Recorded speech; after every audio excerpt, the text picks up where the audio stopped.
దేవుడు తన ప్రజల పట్ల కలిగి ఉన్న ప్రణాళిక ఎంత గొప్పదో ఈ వచనం మనకు తెలియచేస్తుంది. దప్పిగొనిన వాళ్లకు దేవుడు నీళ్లను కృమ్మరిస్తానని వాగ్దానం చేశాడు.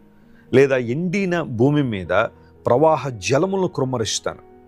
కృమ్మరించుట అనే మాట బైబిల్లో అనేక సందర్భాల్లో మనం చూస్తున్నాం. దేవుడు ఏదో చాలినట్టుగా ఆయన కృమ్మరించేవాడు కాదు, సమృద్ధిగా కృమ్మరించే దేవుడు ఆయన. ఒక ఎండిన నేల మీద ప్రవాహ జలములు వచ్చినప్పుడు లేదా నీళ్లు కృమ్మరించబడినప్పుడు ఆ నేల ఏ విధంగా సస్యశ్యామలం అవుతుందో లేదా చక్కని పంటలు పండడానికి ఉపయోగపడుతుందో దేవుడు కూడా తన ప్రజలను అలాగే దర్శిస్తాడు.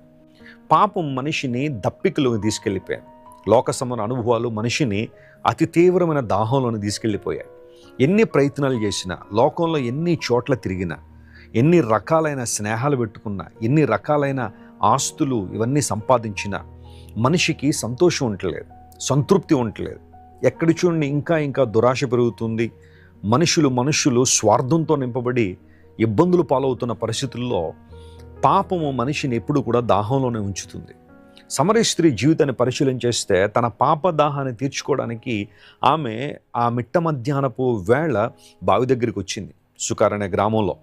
యేసుక్రీస్తు ప్రభు ఆ బావి దగ్గరికి వెళ్ళడానికి కారణం ఏంటంటే ఆమె జీవితంలో ఉన్న ఆ పాపపు దాహాన్ని జీవజలము ద్వారా తీర్చి ఆమెను సన్మార్గంలో తీసుకురావాలని యేసు ప్రభు ఆ ప్రాంతానికి వెళ్ళారు.